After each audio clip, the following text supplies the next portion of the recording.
What Bond uncovered in Part 1 was only the surface of a much darker conspiracy.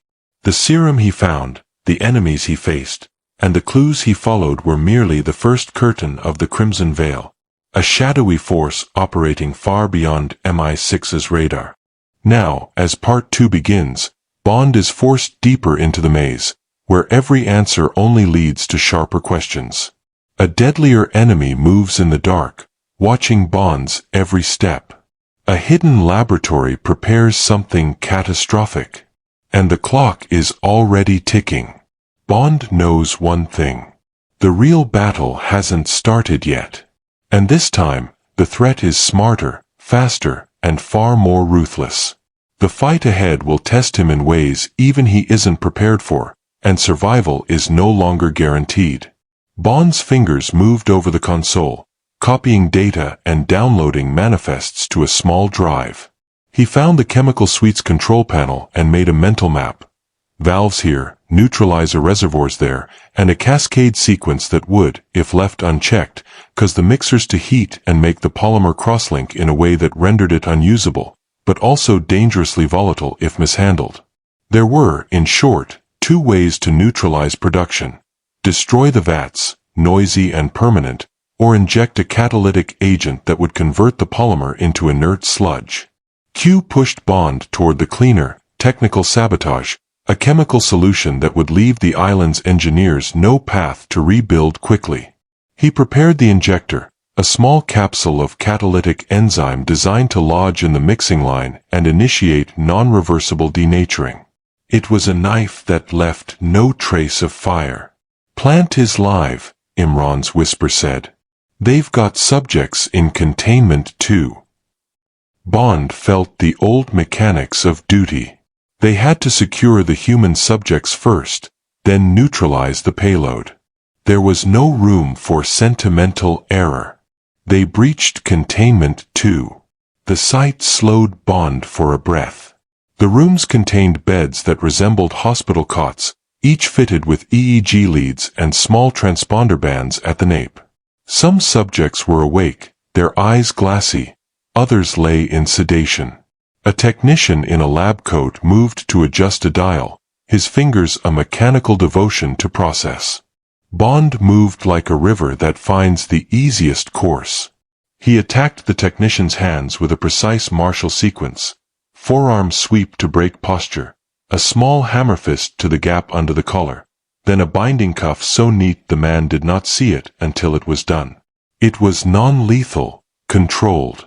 He moved from bed to bed undoing bands, snipping connectors with medical shears, whispering a name or two. "Hold on. We have you," he said, as if the words might anchor them to life. One subject stirred violently, a man with fresh scarring at his temple, and lurched. Bond's reflex was to catch and steady, a single palm across the sternum, a thigh block to redirect the fall, and then a quick pressure point to calm. The techniques were intimate and immediate: Wing Chun centerline intercepts, a judo hip throw repurposed to avoid impact to patients, an Aikido wrist control to remove weapons. It was careful violence performed for mercy. Imran coordinated triage teams. Q's medkits were distributed, sedatives for those in acute distress, and a mobile EEG rig patched into the island's spare lines. Bond watched the numbers flick. Some subjects' entrainment rhythms weakened as connectors came loose. Others did not respond. Their brains had been carved in ways that would not reverse in a night. He moved to a bunk where a young woman lay with her lashes like small black bars over eyes that had forgotten color.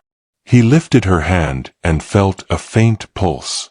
She did not speak, but when he brushed hair from her face, she reached weakly for his sleeve. It felt like an apology. Bond had no answer, but he gave her the small human gift of presence. With the human subject secured, Bond retrieved the catalytic injector. He threaded it into a mixing flange in a movement that was both mechanical and ceremonial. Q's team pierced the line and slotted the capsule into the slurry's feed. The machine coughed a small hiccup as the enzyme dissolved into polymer. The mixers shuddered as non-functional crosslinks formed. The polymer began to skin over in the vats, congealing into an inert mass. The engineers cursed. The alarms spiked. Bond had prepared for this with a second instrument, a burst EMP to black devices for a precious 12 seconds so that manual overrides could not be engaged in time to save the run. The island systems fell into a confused chorus of sirens. Guards converged, voices raw with training. Bond moved into the enclosing ring and met violence with precise, surgical force. A man swung a baton. Bond intercepted with a palm block and a knee that found the ribs. A second man lunged with a knife. Bond's reaction was a practiced rotation. The blade turned into the attacker's own momentum, and then a disabling elbow that left the man winded and immobile. Imran fought like a man possessed with righteous anger. He and Bond reached an inner console and began pulling drives and servers to a mobile core. Q's specialists mirrored them, ripping encrypted shards and stuffing them into hardened drives. The island was collapsing into a state of emergency. The team's timer was the tide and the incoming radio chatter about reinforcements. On a mezzanine above the vats, Bond encountered Dr. Vasilev's deputy, a scientist with the cool eyes of someone who had watched numbers decide fate. The deputy reached for a panic trigger hidden in a lanyard. Bond's movement did not allow small errors. A palm over the hand, a sharp pressure point to the radial nerve that made the digits clench uselessly, and then a chokehold that left the man breathing hard and looking at his own impotence. When the vats finally seized into useless, gummy ruin, the island breathed like a beast that had been slowly poisoned. The polymer could not be rescued in any practical sense. The crates intended to carry Batch A were safe for the team to seize but worthless for Axiom's purposes. It was a clean kill for the payload, a devastating operational blow that meant production would not simply pick up elsewhere and carry on. They exfiltrated with the human subjects and servers. The Danish divers had rerouted the trawler away from the blind spot into a pickup zone. The French tactical team set small charges to collapse the intake flues and ruin the mixing lines, structural damage that would require months and major capital to repair. Bond set up a final suppression charge on the main valve bank timed to rough the island's ventilation, a disruption that would make entry unpleasant to any follow-up team without a clean decontamination plan. As they ran for the docks, a naval horn split the air. A small patrol boat, likely contracted through a corporate security firm, answered a distant ping. Bullets pocked the air. They dove into rubber skiffs and the trawler took them away with a roar, water throwing up like a shield. Bond looked back once as the island receded into a rectangle of smoke and flashing lights. Their work had been surgical and costly. Back at sea, the human cost became immediate. Some subjects were alive and stabilized. Others were not salvageable. The entry team had found 2 beds with cooling bodies, people for whom the entrainment had been lethal and irreversible. Bond sat on a coil of rope and let the ocean's noise be the thing that could hold silence. There was no triumph in his chest, only the slow, metallic taste of justice that had come at a high price. Q had already fed encrypted packets to MI6 counsel and international prosecutors while they were still at sea. The servers they had torn contained donor names, financial routes, and email threads that read like a ledger of guilt. Crescent Trust, Axiom Holdings, and several shell corporations were laid bare in data shards that could not be explained away as clerical error. Bond and Imran did not need to set off a press bomb. They used law and time. The first public move was carefully surgical, a controlled leak to 3 major international outlets that could be trusted to check facts before the print run. A redacted dossier went out. Partial evidence, hedged statements, and enough to get financial regulators to freeze accounts without providing Axiom the legal time to scrub. The stories ran simultaneously across London, Brussels, and a Scandinavian paper known for digging into defense contracts. The result was immediate. Bank accounts associated with the trust were frozen pending investigation. Several private donors disassociated with careful press releases. Axiom's PR smoke machine sputtered in public, and their legal teams unleashed injunctions that would be fought in courtrooms for months. But the servers they had lost were irreplaceable. The polymer recipes had been destroyed on the island, and the mirrored backups had been sliced and distributed across nodes that now lay within prosecutors' grasp. Bond watched the televised hearings from a secure MI6 room as pundits debated ethics and the press painted the consortium in shades of inert horror. Vasilev, captured and handed into custody in a dramatic rotary of helicopters, refused to do the theatrical apology. He remained a scientist who believed he had done the right thing.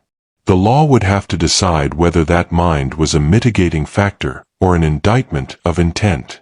The legal fight would be long.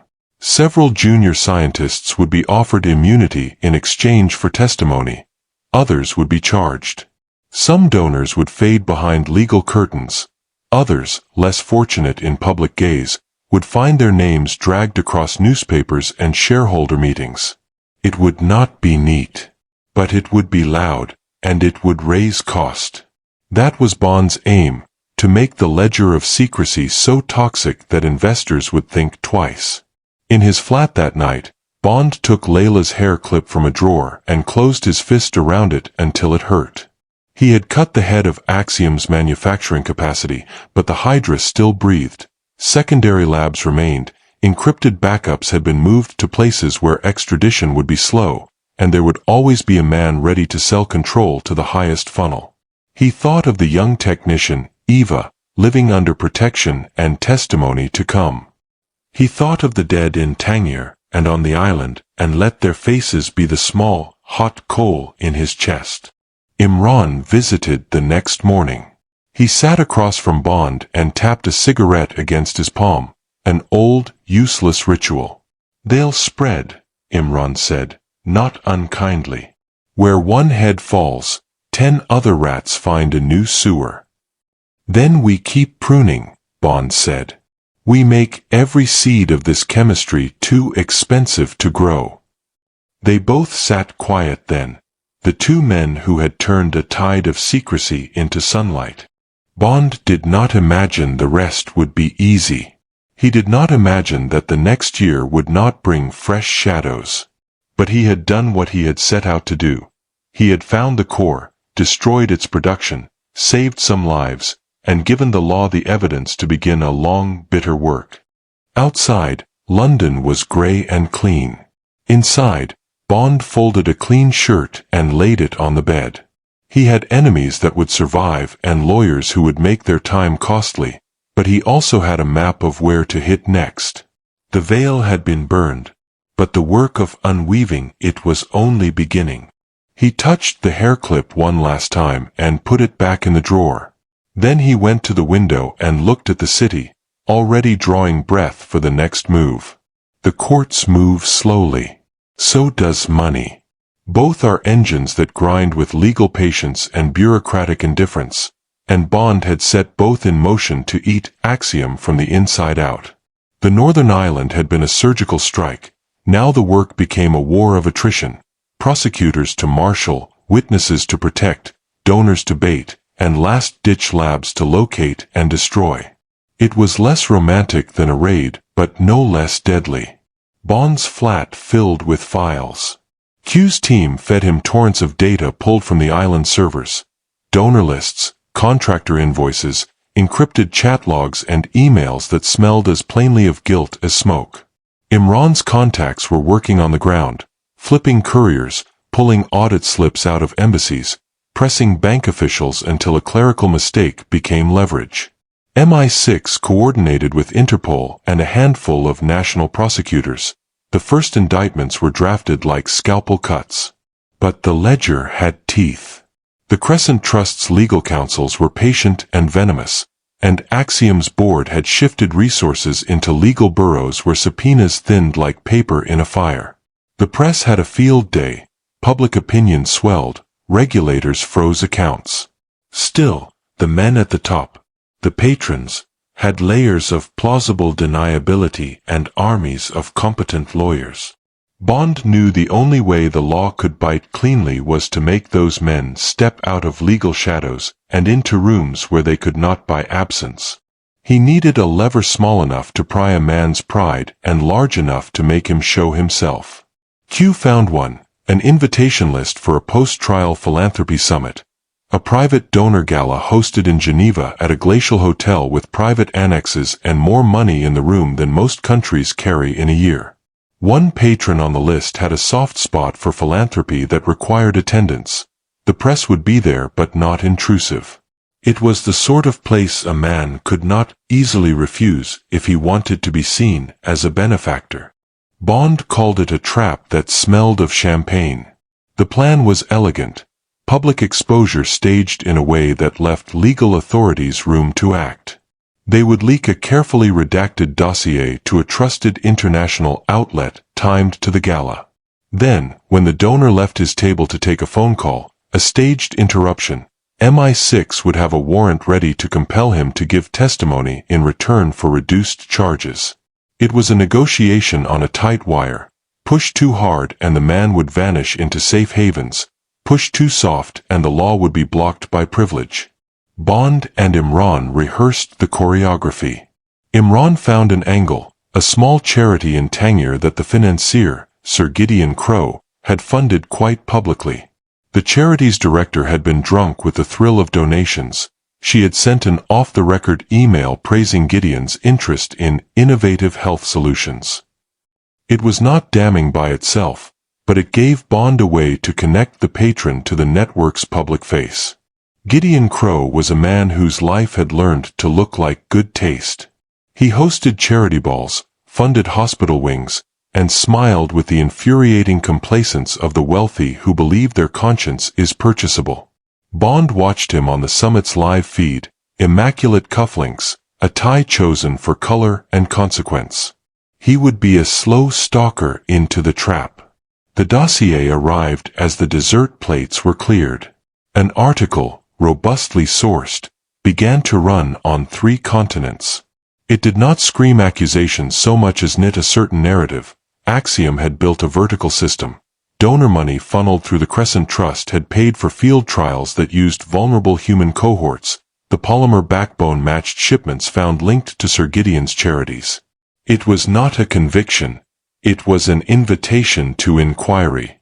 Gideon excused himself, muttering about calls he had to take. He stepped aside into a corridor, phone to ear.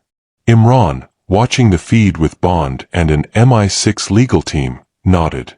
The corridor had a camera, but no sound. Cameras see. They do not speak. 2 plainclothes officers intercepted Gideon as he muttered into the dark. "Sir Gideon Crowe?"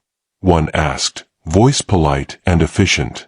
The man blinked, surprised, then carefully chose the language of outrage. He was offered a choice: cooperate and reveal his paperwork with a guarantee that any testimony he gave would be considered by prosecutors, refuse and be summoned by a court demanding documents from his charities. It was a small, civilized coercion. Gideon's composure cracked under the pressure of a life built on public image. The threat of his name dragged through the mud of scandal. The thing he feared proved a lever too near the heart.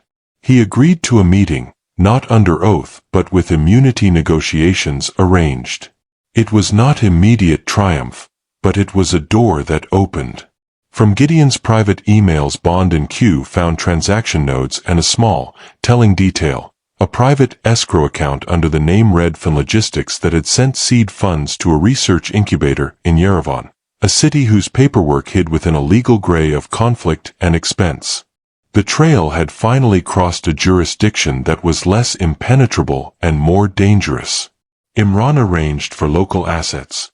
A translator with more liver than sense, a doctor who had the bravery to lie under oath, and a small cadre of men who had once been paramilitary and now sold their skills to justice. The incubator in Yerevan was less sophisticated than Axiom's Norse Heart but more insidious. A university lab converted into a private research storefront, late-night operations that masked human trials under the veneer of postgraduate research. Bond arrived in a city where stone and wind taught you to honor silence. The lab's outer facade was academic. The inner rooms were clinical and spare. Bond slipped in through a rear service entrance while Imran's team created a diversion, a fake accreditation visit that locked down the admin staff. Bond's entry was quiet until it became anything but. Inside, he found a scientist bent over a console. The man spun on his chair and reached for a sidearm. Bond moved like the continent of experience. The fight wrenched into being as two men with incompatible economies of violence traded intent in a handful of precise blows. This was a fight the way a clock is a fight. Measured arcs, balance, and momentum. Bond used the environment, an awkward lab stool, a bench corner, the smoothness of a stainless sink, as extensions of his technique. He stepped inside the scientist's attack, deflecting a blow with an angle of the forearm, then used a quick feint to unbalance him. The scientist grabbed a pipette as an improvised blade. Bond's response was a wet, cruel efficiency, a deflection of the wrist, a twisting wrist lock that unmade the instrument into useless metal, and a judo throw that planted the man on concrete. He moved through the lab, gathering data, snapping photographs, and disabling incubators with small explosive charges that would ruin equipment without attracting too much noise. In the storeroom he found vials labeled with a cipher matching the island's crates. It was confirmation. Axiom's tendrils reached into Yerevan as well. Outside, Imran's diversion had worked. Agents had rounded up administrators and were extracting testimony. Gideon's ledger lines were tightening like a noose. With Yerevan's files and Gideon's partial cooperation, prosecutors had enough to issue targeted subpoenas. Rather than drag him screaming through public hearings, which risked delay and legal gamesmanship, Bond arranged one final, private confrontation. He wanted a man to see, truly see, the consequence of his financial indifference. Gideon's townhouse was a place of well-cut fabric and varnished wood, a domestic stage for hospitality. Bond arrived unannounced, as a man who pays tribute to truth rather than law.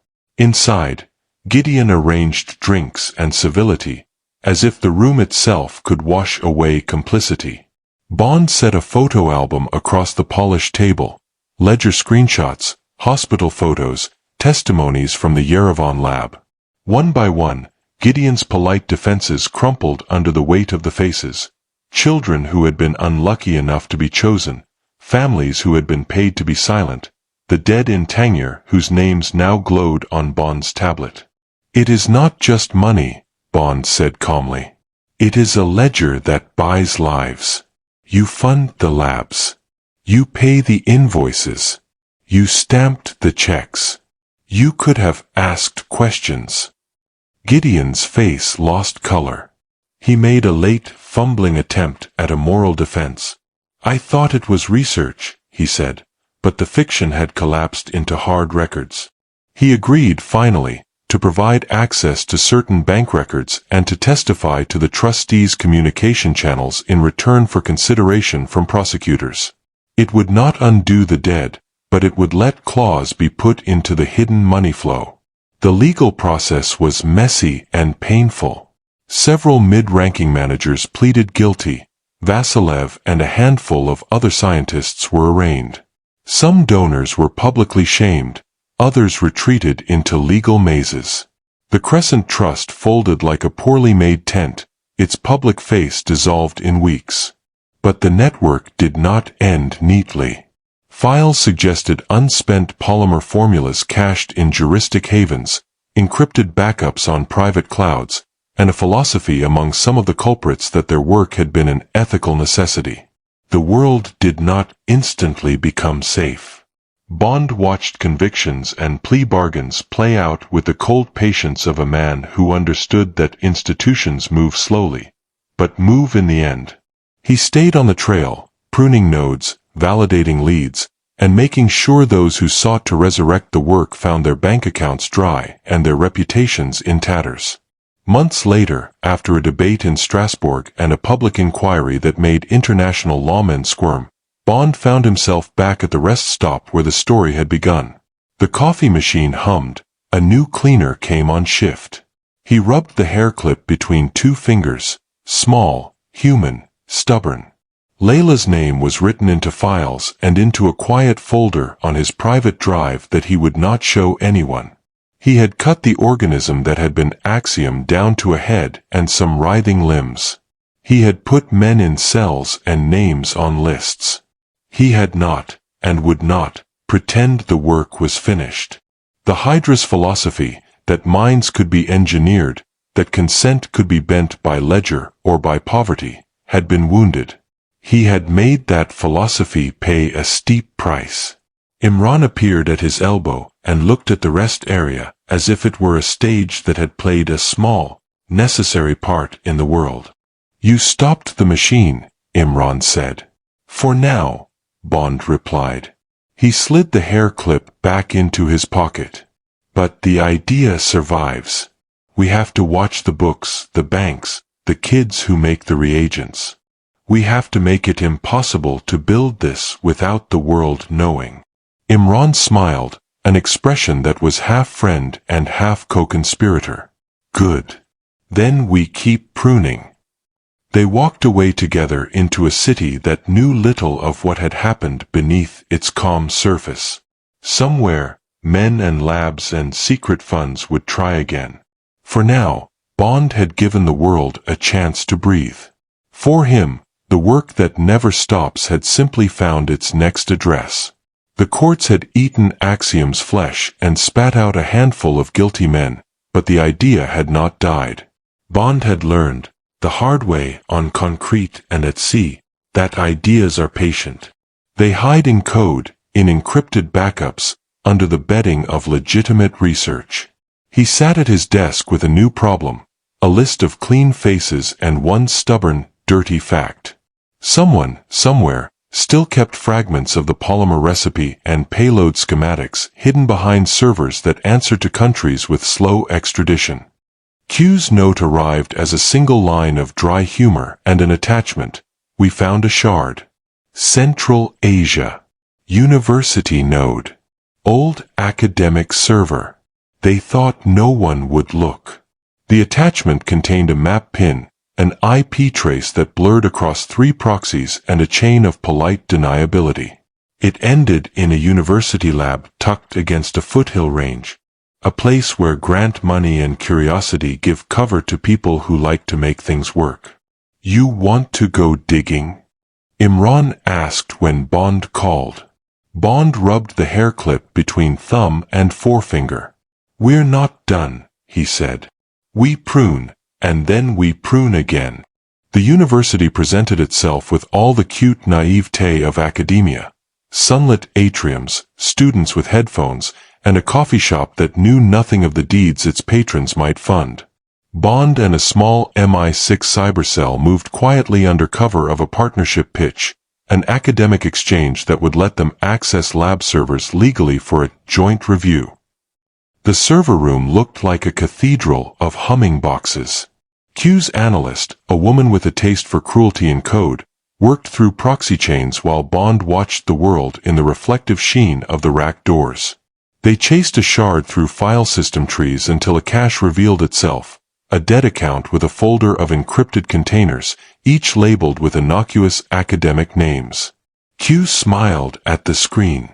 "They buried it under comparative polymer rheology," she said. "Ironic, isn't it?" It was a small victory, technical and satisfying.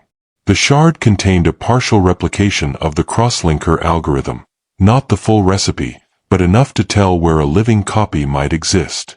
The metadata suggested a remote lab in the Tian Shan foothills, a private facility run through a trust with a shell company in Bishkek. The shard was proof of redundancy. It had been left because the owners expected no one to care for an academic trail. Bond put together a small team, 2 MI6 officers, Imran's local fixer, and a Kyrgyz field pair who knew how to move in the mountains and how to keep their mouths shut. They flew with minimalist baggage and maximal appetite for cold air. The road into the foothills climbed like a confession, each bend memorial to a past struggle. The site was hidden in a fossilized Soviet complex, camouflaged by collapsed roofs and new metal sheeting.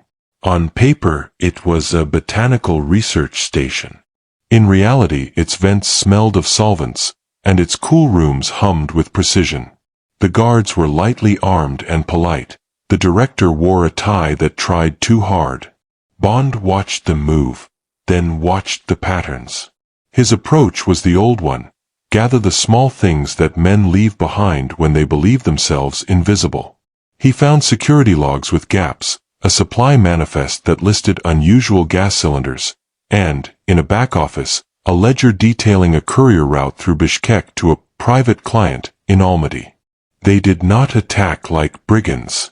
The team inserted after midnight, slipping the perimeter with climbing ropes, breath visible in the thin air. Bond climbed with the patient cruelty of a man who loves waking muscles. They found a maintenance hatch and slipped inside. The lab was smaller than the northern complex, but its danger was no less real. A bank of small mixers, a dusty rack of vials, and a freezer of coded samples made a tidy workshop for a group that wanted to be clandestine but careful. There were fewer cages. The place had been moving toward remote formulation rather than human trials. Still, one cold room contained a crate of transponder bands, evidence that the network still intended to tag people with payloads. Bond and the Kyrgyz pair moved in close and precise. A lone technician caught the silhouette of movement in a flick of motion. Bond reacted. The combat was close and hand-to-hand, visceral in a space whose walls smelled of cold metal. Bond used the environment ruthlessly. A stainless table became an arm bar against a man whose momentum wanted distance. A curved bench found the soft underside of a knee with the thoroughness of a surgeon. The fight was intimate, recorded in microsteps and breath counts, a chapter of technique that left no room for show. They secured servers and zipped drives. Q's on-call team pinged from London to extract the node's data. The shard on the school server had been the breadcrumb. Here was the loaf. Encrypted backups nested behind local mirrors and mirrored again on a private cloud registered to a consultancy in Almaty. The scientists here were mid-level technicians, not architects of the idea, but craftsmen of chemistry. They were more frightened than committed. Two of them agreed, in raw, whispery voices, to cooperate in exchange for relocation and protection. They pointed, in shaky relief, to a name: Dr. Palash, an operative who had worked with Axiom Era projects and then faded into the private sector. Palash, if he was indeed who the file suggested, kept a mobile life: lectures in a university, consultancies abroad, and a fondness for hotels that did not ask too many questions. Bond let a soft wind carry a rumor about a visiting lecturer, and then moved. Palash was in Almaty giving a seminar on biomaterials for tissue scaffolding. Bond arrived as an audience member and watched the lecture like a man watching the slow reveal of a painting. After the session, Bond followed Palash through corridors smelling of coffee and bureaucracy. He trailed him to a side exit and made his approach. The capture was quiet. One hand across the mouth, the other at the nape, a restraint that precluded screaming. Palash went passive in an instant. The look in his eyes was not of surprise but of a man resigned to always being outed by the past. Under pressure, Palash talked in a way men like him do. Too fast, in fragments, with the clinical distance of someone who thinks technicalities can save a life. He named places where prototypes had been spun off, and he named one final cache, a private cloud node hosted under the guise of a maritime logistics company in Batumi. It was digital rather than physical, and that was precisely what Bond feared. Data lives longer than vats do. Q took the node and waged the patient, elegant war of hacking that Bond admired like a religious rite. He peeled away proxies and peeled away proxies under proxies. It was not brute force, it was cunning and time. For every server Q cracked, another appeared in a jurisdiction that wanted a long conversation before handing over a key. The process was bureaucratic attrition, but Bond had patience now as his blade. When the Batumi node flared red, the team moved. By the time they executed a coordinated legal pressure and a covert cyberstrike, the consortium's digital arms had already moved some data. But Q found and froze an archival mirror tucked in a darknet escrow and, crucially, recovered the last working copy of a payload control stack, the software that tuned the entrainment frequency to specific behavioral motifs. It was not the polymer recipe, but worse. It was the map that told engineers how to use the chemistry in people. Bond felt the old cold not give a little. They had enough now to make a case that the project was not promiscuous science but a weaponized platform. The drives went to prosecutors, the cloud nodes were subpoenaed, and the consortium's patrons felt a new pressure as lawyers approached with evidence that could not be scrubbed. They had not won the war, but they had made it costly. The shards they recovered were enough to sustain prosecution and to dry some of the money channels. Several mid-level engineers chose exile over indictment. Palash went to witness protection and, later, a guarded testimony that turned the simple ledger into a map the law could read. Bond walked through the city at dusk with Imran and felt the small, mechanical comfort of two men who understand that victory is a matter of degrees. They scatter, Imran said, but they do not go quiet. No, Bond replied. They hunker. They try again where men are hungry, banks are slow, and the law is softer. We make the seed too expensive to plant. He kept watch on the network as he always would, a man who had seen a threat and chosen not to blink. The hair clip in his pocket warmed under the weight of a small private vow. Justice is slow, but it can be relentless. Somewhere in the world, servers hummed and men plotted in muted rooms. Bond knew they would. He also knew this. The next time they tried, they would find a set of men and women ready to meet them. Not in a single theatrical raid, but in a long patience that would chase money, code, and conscience until the network found no place to hide. He looked at the phone. A message from More Shards. Libya, coastal node. Want to go? Bond smiled, a small, wry thing. The night was long, but he still had a taste for certain kinds of work. Pack, he said to Imran. We go to Libya. The Mediterranean smelled different at the African edge. Warmer, tangy with diesel and plant resin, an ocean that had carried empires. Bond flew in low, a single-leg jump, London to Malta, a short ferry to a coast that held the old scars of war and the new industry of shadows. Imran arrived 2 hours later, tired and wiretight, with a small convoy of local fixers who had been paid in favors and in the promise of making the world safer for their children. Q's message had been terse: shard confirmation, coastal node, Libya. Payment trace to Red Fund Logistics. Minimal human presence. Heavy private security. Expect contractors and a few zealots who believe in the work. That last line read to Bond like a warning and a justification. People who think they are doing science for salvation are the most dangerous. They moved at dusk along a coastal road skirted by abandoned villas and gleaming fish factories. The node lay in a half-refurbished compound built to look like a private aquaculture project. Whitewashed walls, a single watchtower, and a shipping container off to one side. Local fishermen kept their distance.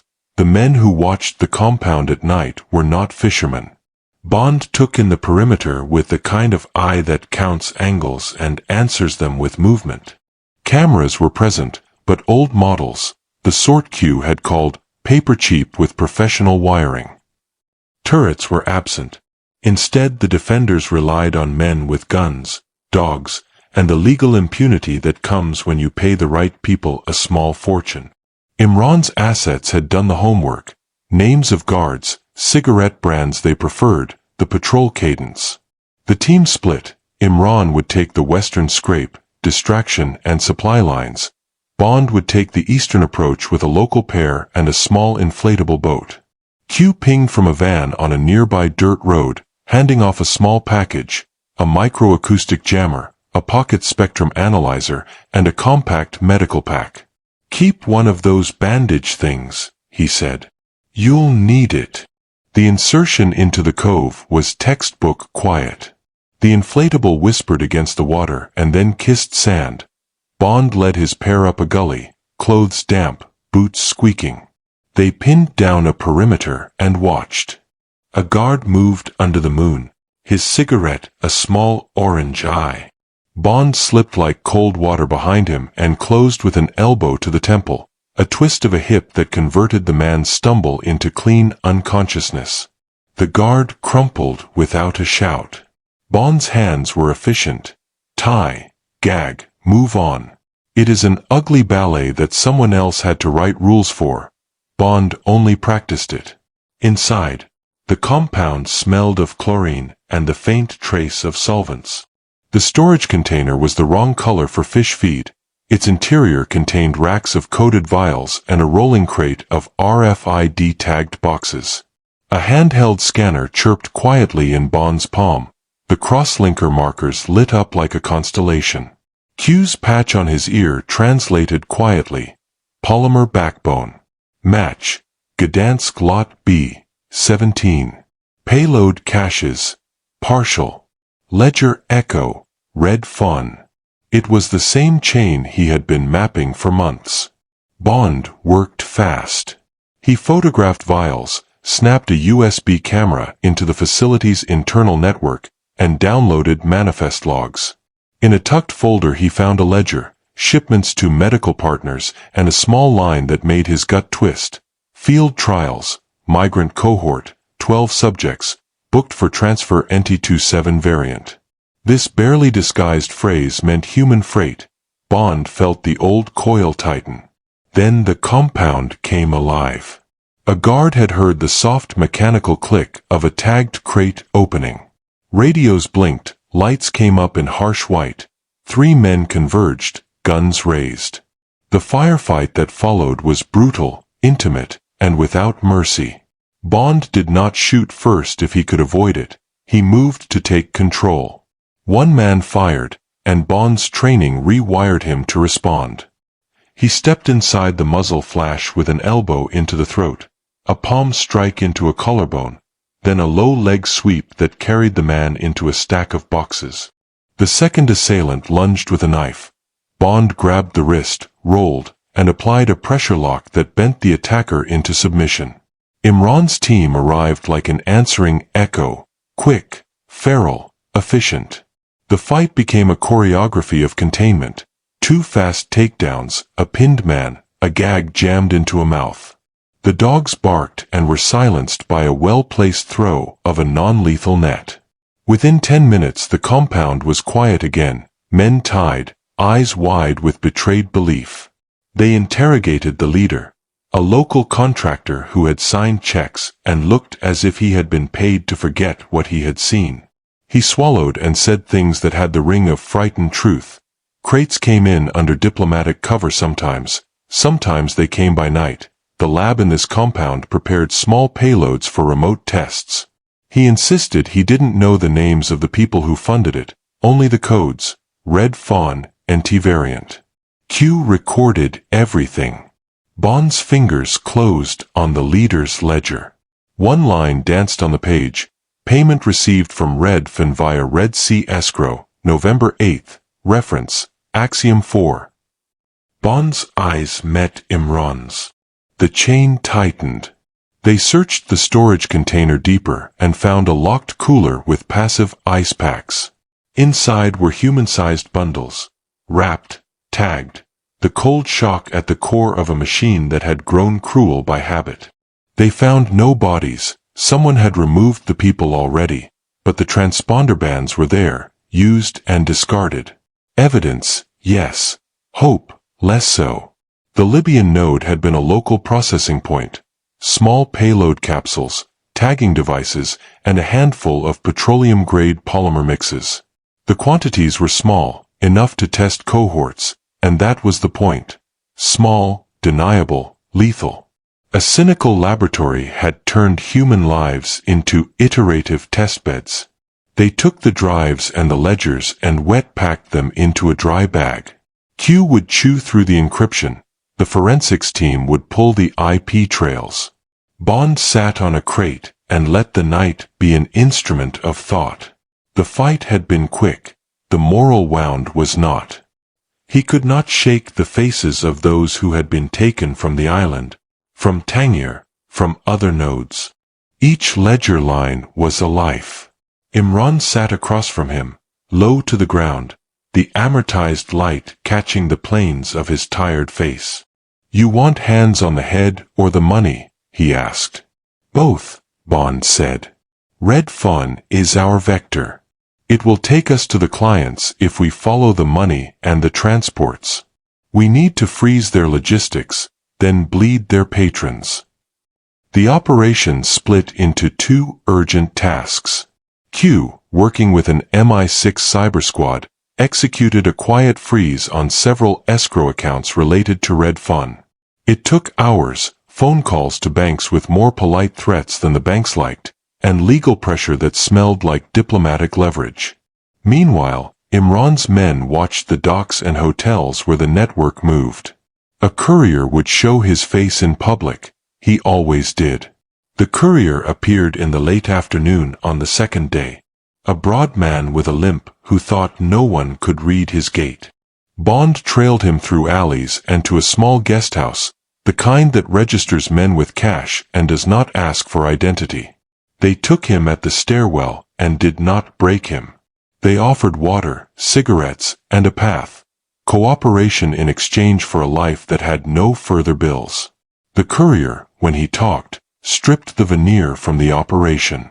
"He gets orders by secure call," the courier whispered, voice collapsing into relief. "They ring. He takes crate numbers, marks for drops. They work through a brokerage on Malta, small, private, called Red Fawn Logistics. They have a client list that includes trusts and foundations, but he never saw the big offices. He takes cash, he moves crates, that's all." His eyes saw ghosts. They said money would protect him. Money lies. The courier gave them names of shell companies and a bank on Malta that handled transfer mediation. Q moved fast and lodged legal claims that bought them a list of recipients. One name stuck. F. Laurent, Monaco trustee. Enough of a name to wake up in Bond's world. Small, clean, a man whose hands were polished and whose reputation was an armored car. They had Red Fawn. They had the courier. They had a name in a place where secrecy was bought like perfume. Bond felt, for the first time in months, that the network had a mouth they could talk to. But men like Laurent do not come quietly. They prefer to be paid to be invisible. Before they could move on Laurent, the team received a pulse from Question. The Libyan node's digital logs contained an unexpected fragment, a single encrypted message, tagged to NT variant, that referenced an imminent calibration demonstration aboard a private yacht in the Gulf of Genoa. The phrase carried a thin, surgical poignancy, proof of concept demonstration for select patrons. It was the kind of show the wealthy like, science as spectacle. For Bond, it was a trap he could not ignore. Patrons would be present. A chance to watch men who fund atrocity as if they were patrons at a performance. Imran's jaw set. "You want the gala or the trustee?" "Both," Bond said. "Genoa first. We expose the men who buy these watches. Laurent will be a thread. Genoa will pull it tight." They left Libya the next dawn on a plane that smelled of coffee and government money. The crates they had taken were placed in MI6 evidence coolers. The ledger copies were transmitted up the chain. They had a courier, and they had a path to the men in shirts and cufflinks. The hunt had narrowed again, from nodes to brokerages, from brokerages to trustees, from trustees to gala rooms where men would show off what they had bought. As they flew north, Bond watched the Mediterranean unroll beneath the plane like a seam. The work was not over. It had simply become a matter of time and exact pressure. There would be more docks, more servers, more men who thought they could keep science neat. Bond flexed his hands and let his fingers remember the rhythm of motion, that currency he had earned in other nights. He had a Genoa coordinate, a Monaco name, and a ledger of crimes to carry. Layla's hair clip still rested against his heart in his jacket pocket, small and sharp. The next move would not be a raid, it would be a public theater, a reveal meant to make patrons flinch. He had been patient this long. He had no intention of slowing now. The Mediterranean below seemed to hold its breath. Bond did not. He readied the file and smiled once that was more prayer than triumph. "Imran," he said softly into the hum of the plane, "prepare the suit." The Gulf of Genoa glittered like money under a November sky. Sun on oil, yachts tied like teeth along a polished lip of harbor. Bond stepped from the launch into a world that had been built to flatter men who wanted to be seen. The yacht in question, Elysian, was longer than most blocks on Bond Street and smelled of teak and expensive cologne. Its guest list was the kind of thing that made reputations. Art dealers, retired ministers, private security bosses, and men whose charities had plaques with their names on hospital wings. Q's thumbnail briefing had been ruthless in its economy. The demonstration is small and private, a show for a dozen patrons. Proof of concept. Expect Laurent and several Crescent Trust affiliates. There will be a controlled deployment of a payload on an animal model in a sealed chamber. They will call it Behavioral Modulation Demonstration. They will applaud. We make them squirm instead. Imran, moving like a man who was already inside the theater, had arranged their entry. Bond as a minor investor newly interested in philanthropic work, Imran as his urbane conduit. MI6 had papered the edges, a discreet diplomatic liaison who would call the right favors if anything went wrong. Q carried the technical knife, a palm-sized jammer that could mask a biometric readout for 90 seconds and a small, surgically prepared uplink to leak a live feed to a set of journalists waiting on the quay. They boarded under champagne and small talk. The yacht's gangplank was velvet, the steward's smile efficient. Bond moved through the salon with practiced ease, noting cameras hidden in flower arrangements and motion sensors near the main stair. The demonstration room was below decks, a glassed amphitheater lined with seating and a single transparent chamber in the center. Inside the chamber was a medium-sized bird in a flight harness, an animal model. A technician in a neat suit adjusted electrodes with delicate fingers. A man in a comfortable blazer, F. Laurent, sat in the front row, cufflinks bright as fish hooks, eyes the pale blind blue of moneyed animals. Bond slid into a seat 2 rows back. Imran took a vantage near the tech table. The PA voice apologized for the experimental showmanship as servants circulated oyster platters. Laurent sipped and smiled like a man who never felt guilt heavy enough to drink away. The demo began with the technician's flourish. He injected a microdose into a venous port in the bird, and the chamber's screens lit with EEG traces that mirrored the entrainment spike Bond knew too well. The bird twitched, stilled, and then began to perform a small, conditioned movement, a trick taught by chemistry rather than reward. The room applauded politely. Laurent leaned forward as if considering a purchase. Bond's throat tightened. He watched the pattern and felt the cold map of consequences unfurl. This was not a theoretical exercise, it was a product pitch. Imran's hand brushed Bond's sleeve, the signal. Q's uplink had gone live. What followed was a demonstration of theater and law. A feed, masked as an onboard philanthropy awareness loop, leaked raw to a quartet of vetted journalists waiting on the quay. The journalists watched in real time as the chamber's display scrolled encrypted messages. Manifest numbers, a reference to NT-27, and a ledger snippet that referenced Red Fin Transfers and Lawrence Foundation. That was Q's art: make private sins public and watch private faces go sour. The atmosphere shifted like a room that caught a draft. Laurent reached for his glass. Bond rose and went to the technician's table under the cover of applause and the scent of lemon. He clipped a tiny data probe to the chamber's external housings with a motion so casual the tech's attention remained on the echo of the EEG. He fed the probe to Q's discrete uplink and watched the roving signal burn through. Manifest numbers matched, timestamps aligned, legal meet. Laurent saw the journalist's live feed first in a flash on a steward's phone and went pale. He did not move to run, he moved to stage control. He rose and made a quick speech about science and responsibility, the language of men who use moral fog to hide ledger lines. But the footage had already left the yacht. The journalists were taking questions on the quay. Q's feed had pushed a silent dossier to their phones, corroborated manifests, chain of custody, the registration of the NT-27 crates. Bond felt Imran at his shoulder.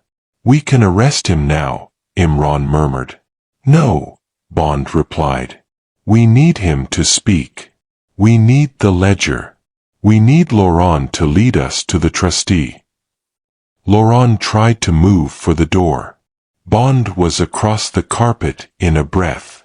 The first contact was soft, a palm to the elbow that, practiced, turned someone's balance against them.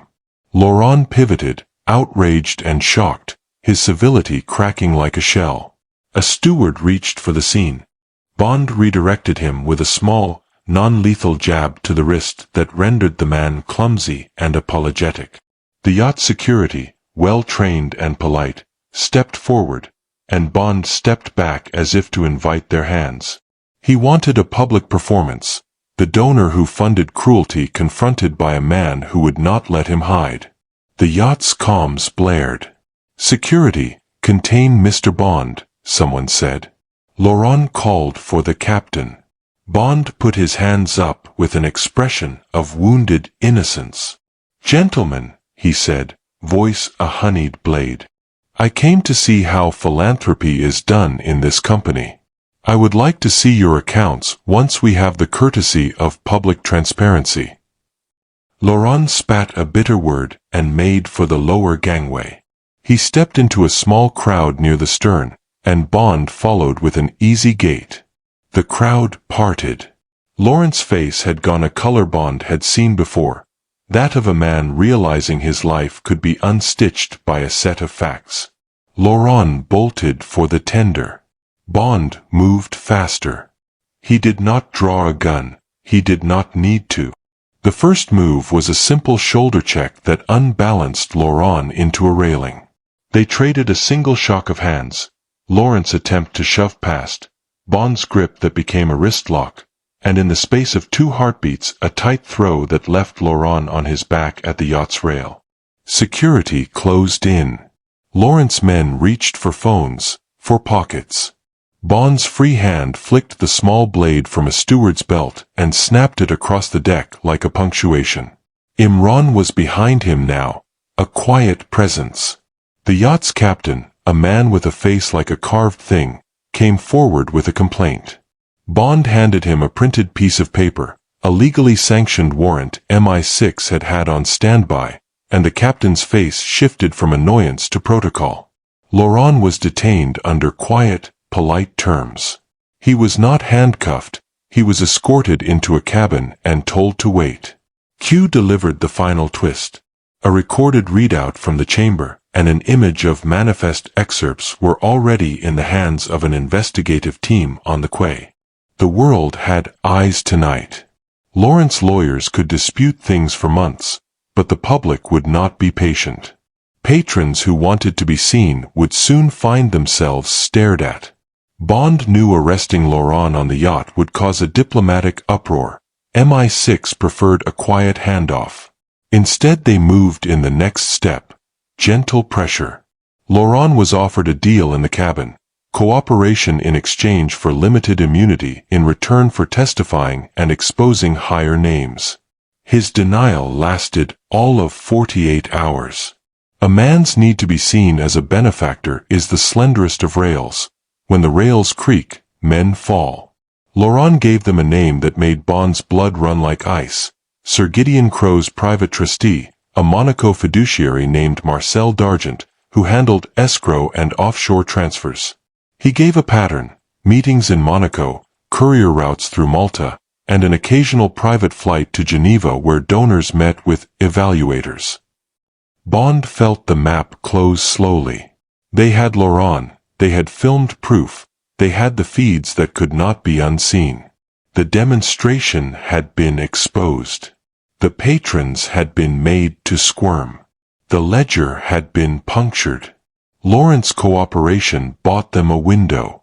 He directed them to Dargent's small office, a discreet suite in Monaco tucked behind an antique shop, and the team moved in a tight crescent of precision. Imran to coordinate, Q to lay cyber traps, and Bond to be the blade that opened the wound. Dargent was a man of careful silver hair, and a smile that had been taught to soften any sentence. He received Bond with polished courtesy and a glass of something cool and clean.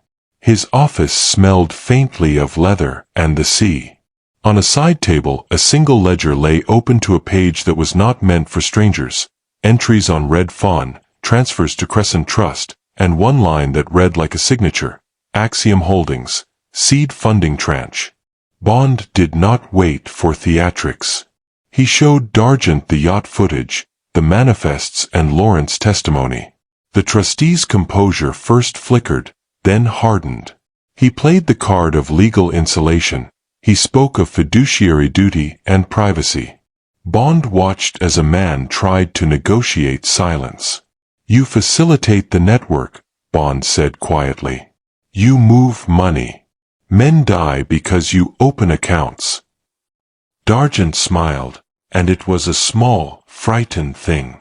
"I am an advisor. I handle estate planning." "You handle concealment," Bond corrected. "You handle the money that lets laboratories pretend they are humane. You make the world smaller so men like Axiom can cut things." The trustee's hands twitched.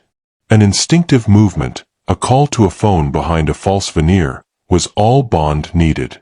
A sharp palm to the wrist, a wristlock that sang of discipline taught in cold gyms, and Dargent found himself pinned to a settee with Bond, looking down at the line between law and greed.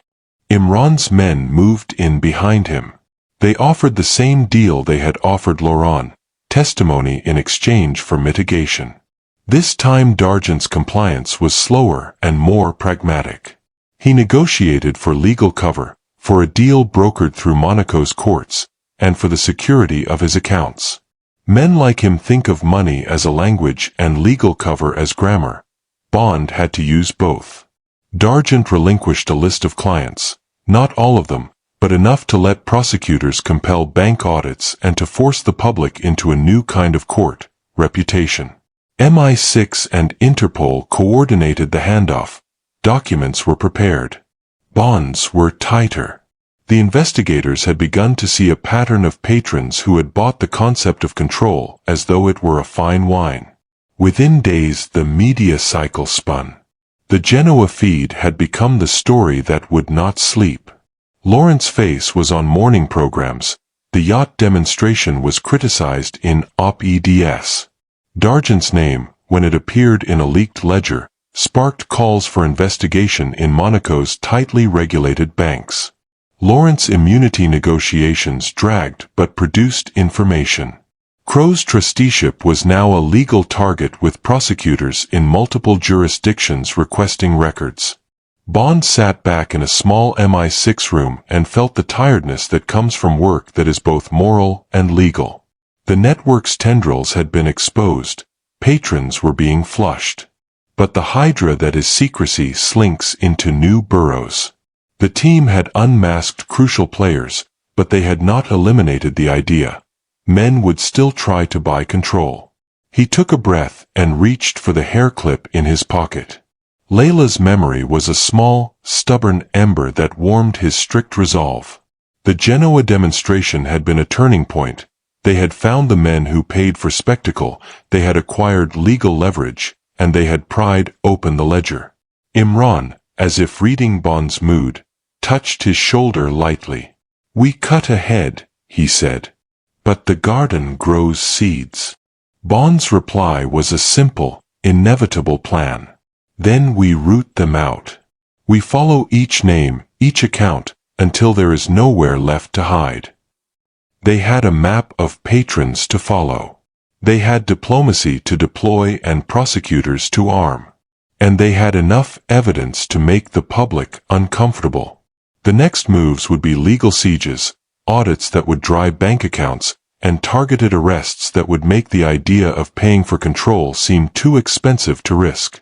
Bond left Monaco with a small, private certificate of what had been achieved. A list of names and an appetite that had not been dulled by months of work. On his flight back to London he looked at the Mediterranean below, its surface a ledger of small waves. The war was long, and the next chapters would be about money, law, and the slow dismantling of influence. But for the first time in months, Bond allowed himself a feeling close to satisfaction. The veil had been lifted not only from labs but also from the hands that bought them. They had unmasked names, now they needed to make them move. Bond sat at the long oak table in a secure MI6 briefing room while a tableau of advisors charted the map of prosecution. The plan was surgical and impersonal, simultaneous legal actions and kinetic raids in jurisdictions where evidence was strongest and extradition plausible. You do not win this war by single heroics. You win by attrition, by turning secrecy into paperwork and pressure into incarceration. Imran's voice cut in over the secure line. "We hit banks in Monaco, Malta, and offshore trusts at dawn. At the same time, Prague, Gdansk and Tangier act on warrants. You coordinate cyberholds. We make accounts immobile and wings of Axiom cold." Q's reply was muttered in the style of a man with too much caffeine and wonderfully neat contempt. "I'll make their servers sneeze on command. Get me an hour." It began like any well-executed operation, a cascade. Legal teams in 3 capitals served injunctions. Bank managers found frozen ledgers and the polite menace of governments at their doors. In Monaco, prosecutors used D'Argent's testimony and Lawrence's ledger to attach accounts. Lawyers protested. An ocean of affidavits and appeals followed like a repetition of gunshots. In Malta, the Redfin account was sequestered after an executive, surprised at his breakfast, found enforcement officers at his door. The compound in Libya, already gutted by Bond's men, was swept by UN investigators who took swabs and counted vials. Across Europe, local squads carried out warrants. In Prague, agents escorted clinic directors into custody while technicians offered reluctant confessions. In Gdansk, customs officers blocked shipments and locked vats behind court orders. The effect was immediate. Axiom's cash flow shuddered and stalled like a badly tuned engine. Bond moved between operations with practiced calm. He flew to Prague to oversee witness protection logistics. He sat with prosecutors in Geneva to map extradition strategy. He spent a sleepless night in London poring over scanned documents that smelled of solvent and bad faith. Every name they froze was another small triumph, another ceiling lowered on a conspiracy that had pretended to be charity. While the legal net tightened, Bond authorized a surgical raid in Tangier on a cold annex that had continued to run small tests. Imran's men slipped past half-guarded gates at 3 o'clock. The raid unfolded with the quiet brutality of men who understand how to move without noise. Bond himself entered the lab through a ventilation shaft, dropping into a corridor that smelled of disinfectant and coffee. The fight inside was up close. It brimmed with the cruelty of desperation. A technician reached for a pistol. Bond's response was a precise elbow into the man's jaw, a way shift that sent him sprawling against a bank of incubators. Imran was a dark figure at Bond's side, a flurry of limbs and controlled fury. Guards fell into immobilizing holds, A trained enforcer lunged with a knife and met a dislocation and a cuff. It was swift, effective, not the romance of battle but the cold arithmetic of law enforcement. They found patient logs, a list of donors, and, more importantly, an off-site key, coordinates to a private storage facility outside Tangier where a reserve of polymer vials had been kept. The files were watermarked with a code name Bond had not seen before, Project Gateway. Q's work was less romantic, but equally devastating. He and a team of cyber prosecutors launched a series of counters that made Axiom's encrypted comms sing like a viola with missed strings. Using the server shards they carried from Norway, Q crafted a chain that forced a cascade of authentication failures across Axiom's private cloud. Backup mirrors that had once been thought safe flashed alarms and then went dark when legal teams served third-party holds. But Q did more than disrupt. He decrypted. Hours of patient, delicate code-breaking exposed a tranche of emails between Axiom directors and private security firms. He pulled a single packet into bright light, a message confirming Phase 3, population needlepoint, pilot cohort selected, schedule attached. Accompanying it was a list of names, small clinics, trustees, and a set of private airports where crates had landed. Those names were manna for prosecutors. MI6 made sealed requests for arrest warrants. Prosecutors prepared indictments written like knives, count after count of conspiracy to experiment on unconsenting human subjects, illegal procurement of restricted compounds, organized criminal activity, and racketeering. As accounts froze and vats were sealed, the public appetite for justice grew like a pressure storm. Sir Gideon Crowe, once invulnerable behind plaques and a linen smile, found himself summoned to a quiet hearing. The prosecution's case, built on Lawrence and Dargent's testimony, Palash's technical notes, and the physical evidence from the island, was a tapestry of fact. Crowe's defense was the neat veneer of denial, plausible ignorance, lawyers who specialized in softening outrage, and a carefully curated list of philanthropic intentions. Bond watched from the gallery as the state prosecutor presented evidence. Flight logs, donor transfers, and a list of clinics that had received seed money under the Crescent Trust and then forwarded patients under oblique headlines. In the quiet, the prosecution played Q's footage from Genoa. The demonstration, once masked as a polished show, lay open. Images of the bird, the chamber, the EEG, and the ledger were displayed with the surgical detachment of a man reading from a ledger in court. Crowe's face, which had the comfort of practiced composure, faltered at the edges. Public sympathy turned. The man who paid for hospital wings now stood in the dock under the public eye. It was not a quick condemnation. Trials do not move like lightning. But the legal mechanism had teeth now, and men valued reputation above liberty. Crowe and other patrons began to trade silence for survival. Some flipped, a few sought plea bargains with terms that involved public testimony. While legal processes swallowed Axiom's patrons, Bond and Imran kept hunting the physical nodes. Their intelligence suggested two stubborn pockets of activity: a covert lab in Jamaica that serviced Western Hemisphere clients and a Central Asian workshop that acted as a digital mirror for encrypted backups. The Jamaica raid was a textbook of tropical violence. Bond arrived in the humid dark of the island's mangrove fringe and moved through wet blackness with a small local team. The lab was disguised as an aquaculture research facility. Inside were incubators and a small cohort of subjects kept in a converted shipping container. The raid there involved confrontation with heavily armed contractors, men who had been paid for deniability and now fought for survival. Bond's approach was as brutal as it needed to be: a broken cheekbone here, a calculated takedown there, and the slow, careful collection of evidence. Q had already set remote triggers that destroyed some of the lab's encrypted drives, but the team salvaged enough to indict the operators. The Central Asian node, by contrast, was an exercise in patience. Intelligence operatives used legal requests to get cooperation from a friendly university, and with a warrant they seized servers. The operation was clinical, no headline violence, only the quiet satisfaction of drives imaged and the breadcrumb trail extended. Victory had a cost. In Jamaica, one of the entry team, a local who had trusted Imran's assurances, was shot and later died in hospital. Bond was at the bed in the sterile room when the man's hand slipped from his own. The grief was private and sharp. That death narrowed Bond's jaw into a new hardness. The war for human decency had real human casualties. It was not a cost Bond had counted as acceptable, but it was now part of the ledger.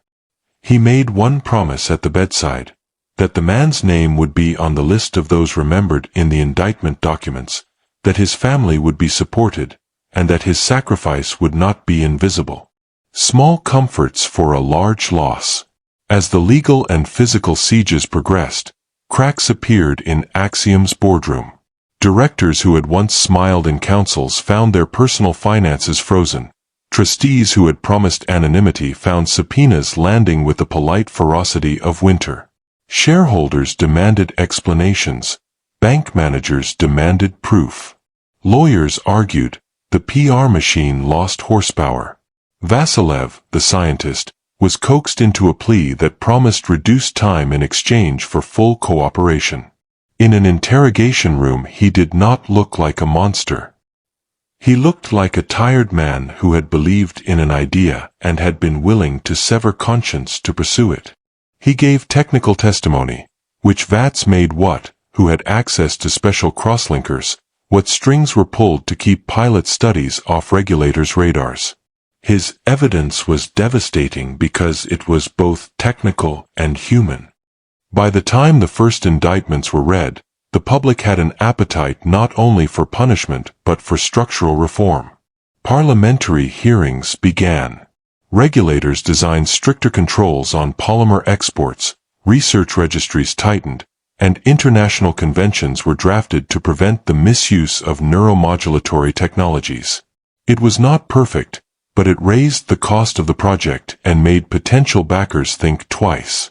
After months of pressure, arrests, and legal blows, Bond sat again in a quiet cafe near the Thames and allowed himself the smallest of respites.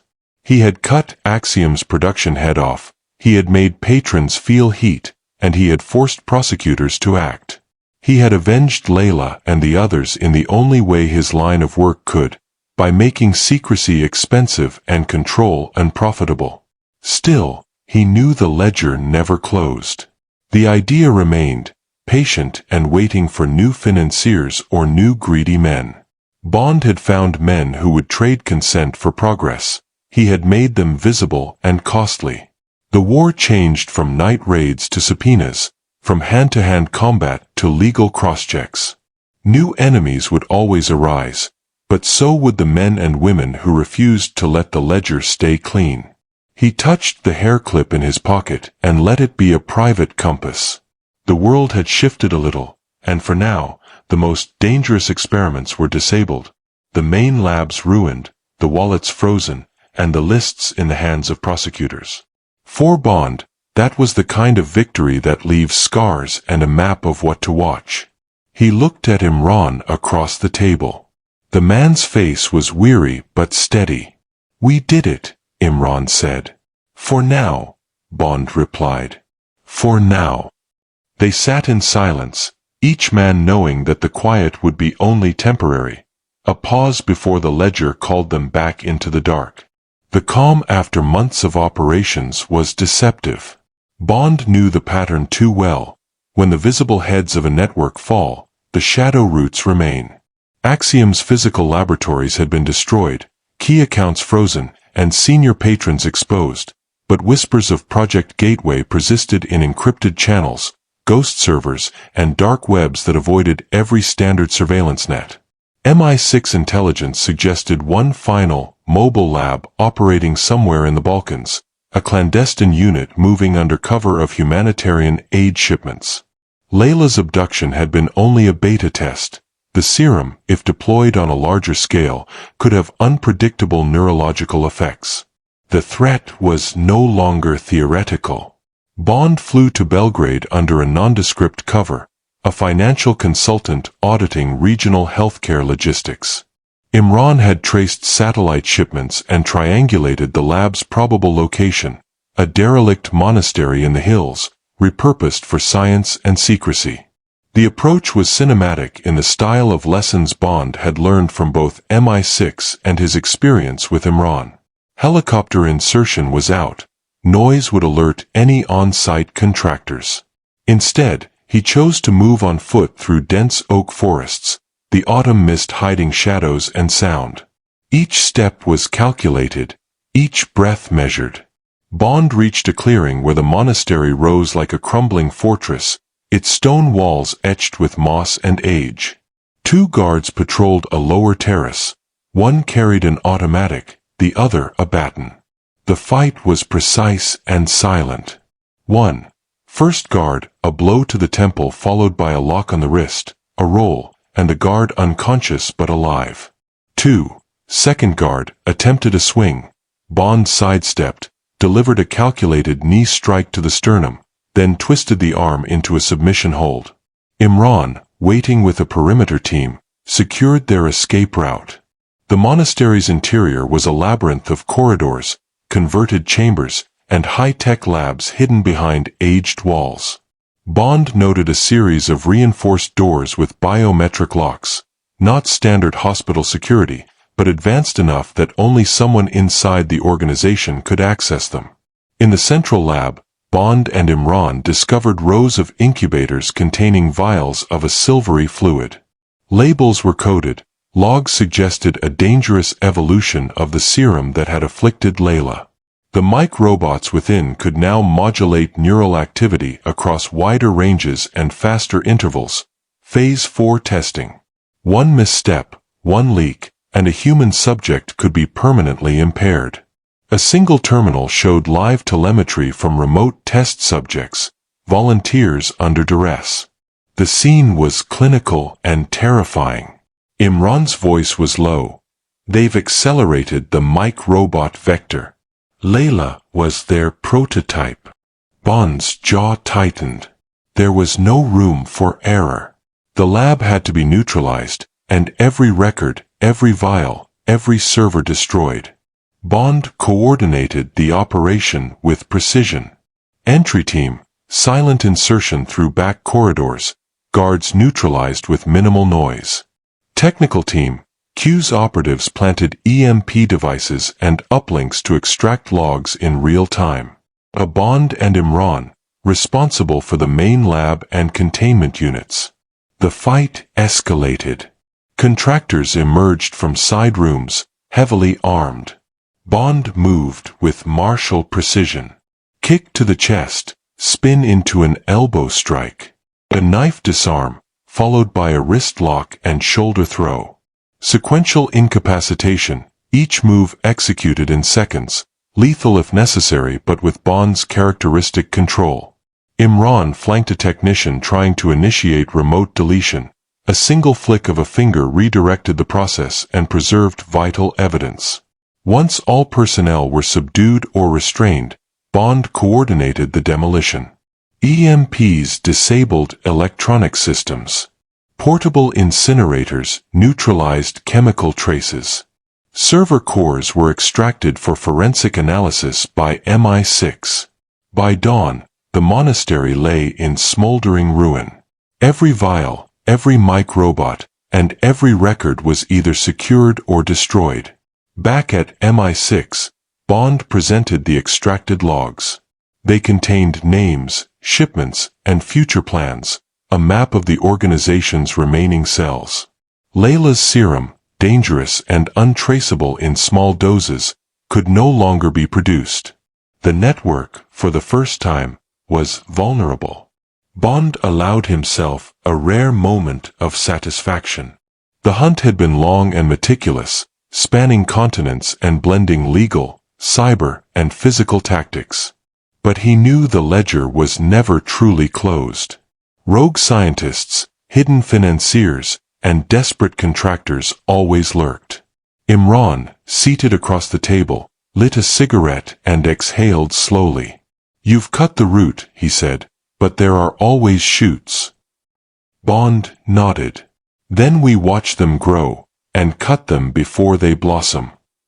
The morning sun glinted off the jagged peaks of the Tian Shan Mountains as Bond's helicopter sliced through icy wind and cloud. Intelligence had traced the last remaining nodes of Project Gateway to Central Asia, abandoned Soviet-era outposts converted into high-security labs, mobile and heavily camouflaged, moving under the cover of humanitarian shipments and nomadic supply chains. Bond's mission was surgical: locate the final lab, neutralize its assets, and ensure the serum's formula was completely destroyed. Any misstep could mean the resurrection of Project Gateway somewhere else. The lab was hidden behind a series of valleys and ridges, its GPS coordinates masked by electromagnetic interference. Bond landed silently atop a rocky ridge and surveyed the terrain through night vision goggles. Multiple guards patrolled in irregular patterns, dogs sniffing the cold air. Entry required stealth, precision, and patience, the kind that Bond had honed through years of field work. Imran, coordinating via encrypted link, whispered instructions. Sensors detect biometric scans at the main entrance. Peripheral doors are older, but tripwires are magnetic. Take the east wing. I'll monitor comms and feed you blind spots. Bond descended along the ridge, moving like a shadow. Each step was calculated, his boots crushed only gravel, leaving no trace. The east wing entrance was a rusted metal hatch, weak enough to bend but strong enough to mask the interior's secrets. Bond pressed a fingertip against the panel. A small click confirmed a hidden mechanical override. Inside, the lab was a nightmare of science and secrecy. Rows of incubators hummed quietly, containing microbot colonies in various developmental stages. Analytical stations displayed live data on EEG modulation, neural response curves, and delivery vectors, all evidence that Project Gateway had evolved into something far more lethal. Suddenly, a technician spotted him. Alarms rang quietly at first, then more aggressively. Bond reacted instantly. First assailant, a lunge with a knife. Bond deflected with a forearm block, spun, and delivered a disabling palm strike to the temple. Second assailant, attempted tackle. Bond twisted the body, applying a judo-style throw into a reinforced table. The table groaned, glass shards scattered. A third assailant, opened fire. Bond ducked behind a lab bench, rolled, and executed a disarm maneuver. The pistol clattered across the floor. Imran's team, coordinating remotely, disabled electronic locks and secured peripheral doors, preventing reinforcements. Bond moved methodically, neutralizing each threat while maintaining control over the evidence. Behind a false wall, Bond discovered the lab's central vault. Inside were encrypted servers, vials of advanced serum, and detailed records tracing the microbot evolution. The formula was more sophisticated than any previous iteration. It could adapt to different neural chemistries, making it nearly undetectable in conventional bloodwork, exactly the reason Layla's condition had baffled doctors. Bond photographed everything with a secure device, then relayed the coordinates to Q for immediate extraction. Bond set charges carefully, ensuring that all biological and digital materials were obliterated without harming surrounding terrain. Timers synchronized with his exit route.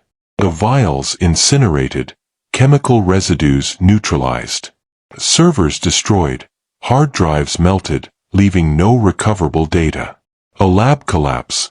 Walls weakened at critical points, ensuring structural failure. As the lab imploded behind him, Bond felt the familiar mix of satisfaction and melancholy. The serum, dangerous and undetectable, was finally erased from the world. Back at a safe house, Bond examined the remaining intelligence. Imran's sources confirmed the organization was dismantled. No major operatives remained at large. The network's finances, properties, and digital infrastructure had been neutralized across multiple continents.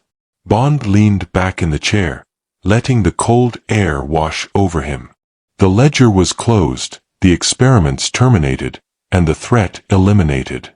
But he knew the world remained full of shadows, pockets of greed, ambition, and scientific hubris waiting for their next opportunity. Imran lit a cigarette. You've cut the root, but remember, the soil remains fertile. Bond smiled faintly. Then we watch it, and we cut again before it grows. The world outside Bond's safe house moved in oblivious rhythm. Cars rattled along the Thames embankment, early commuters shrugged against the chill, and newspapers carried stories of minor corruption scandals, nothing hinting at the months-long shadow war that had just concluded. Bond, however, was steeped in the aftershocks of Project Gateway. The MI6 boardroom smelled of polished wood, coffee, and latent tension. Bond entered to a quiet nod from M. The director's eyes held the weight of months spent balancing secrecy, diplomacy, and operational risk. 007, M began. The laboratories are destroyed. Patrons exposed. Serum neutralized. International partners grateful for discretion. Bond's report was precise. Timelines, evidence, operatives neutralized, financial networks frozen, and recovered intelligence documented. Q presented the decrypted server files, photographs of the destroyed labs, and the remnants of experimental vials. Every proof point corroborated Bond's field operations. M nodded, impressed. Your judgment in this operation, surgical, decisive, and lethal when necessary, is commendable. But there's a cost. Bond allowed himself a small pause. He knew the ledger was never truly clean. The physical and moral costs had been measured, local agents injured, one death in Jamaica, and psychological tolls for the abducted subjects. Layla's fate, while ultimately safe, had left scars that no medical intervention could fully erase. Across Europe, courts began prosecuting the exposed patrons and operatives. Testimonies, digital evidence, and financial audits led to indictments in Monaco, Malta, Prague, and London. Governments issued sanctions on shell companies, and international research ethics boards tightened oversight. Bond reviewed the timeline with Imran and Zara. Each movement of Project Gateway's residual operatives had been countered, each document secured. Yet the shadows of unaccounted microbots and hidden storage facilities reminded them that vigilance was eternal. Late at night, Bond walked the quiet streets of London, a city that shimmered with lamplight and fog. He recalled Layla's pale, trembling hands, the first eerie micro-entrainment that had set him on this path, and the labyrinth of secrecy he had navigated to eradicate it. The world had been safe from the serum, for now, and yet, Bond knew that curiosity, ambition, and hubris were constant variables. Imran's voice broke his reverie over a secure line. You've cut the head and the limbs. If anything grows again, you'll be the one to prune it. Bond smiled faintly. Then I hope I never get bored. The war against Project Gateway had ended not with fanfare, but with quiet effectiveness. The laboratories were destroyed, the microbot formula neutralized, and the organization dismantled. Every agent, scientist, and financier involved either faced justice, prison, or the cold ledger of international scrutiny. Bond filed the last operational report, marking the mission complete. Yet in his mind, he knew the ledger was never closed, it was merely paused.